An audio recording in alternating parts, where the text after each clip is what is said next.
لکی مروت کی مصروف سیاسی خاندان سے تعلق رکھنے والے لیاقت علی خان اور ان کی صاحبزادی آمنہ علی خان نے عوامی پارٹی میں شمولیت کر لی۔ مزید جانتے ہیں شریف اللہ کی اس رپورٹ میں۔ لکی مروت کی معروف سیاسی خاندان سے تعلق رکھنے والے لیاقت علی خان اور ان کی بیٹی آمنہ علی خان نے عوامی نیشنل پارٹی میں شمولیت اختیار کر لی۔ اس سلسلے میں صوبائی دارالحکومت پشاور کے بچہ خان مرکز میں ایک تقریب منعقد ہوئی، جس میں ANP کے صوبائی صدر ایمل ولی خان،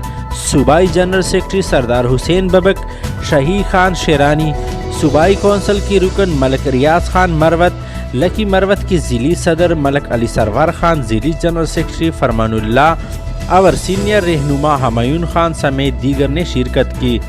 تقریب میں ایمل ولی خان نے نئے شامل ہونے والوں کو سرخ ٹوپیاں پہنائی اور بچہ خان کے قافلے میں خوش آمدید کہا۔ بعد ازاں میڈیا سے گفتگو کرتے ہوئے ANP کے رہنماؤں کا کہنا تھا کہ عوامی نیشنل پارٹی حقیقی معنوں میں پختونوں کی ترجمان پارٹی ہے۔ اپنی دور حکومت میں ANP نے صوبہ بھر میں ترقیاتی منصوبوں کا وسیع چال پھیلاتے ہوئے پختونوں کی محرومیوں کا ازالہ کرنے اور زندگی کی بنیادی سہولیات گھر کی دہلیز پر فراہم کرنے میں کوئی کسر نہیں چھوڑی ہے۔ اس کے علاوہ انہوں نے ملک ریاض خان کی پارٹی کے لیے خدمات کو زبردست الفاظ میں خراج تحسین پیش کرتے ہوئے کہا کہ ملک ریاض خان لکی مروت میں ANP کی مقبولیت اور فعالیت میں بھرپور کردار ادا کر رہے ہیں اور وہ وقت دور نہیں جب لکی مروت کے ہر گھر پر سرخ پرچم لہراتا ہوا نظر آئے گا۔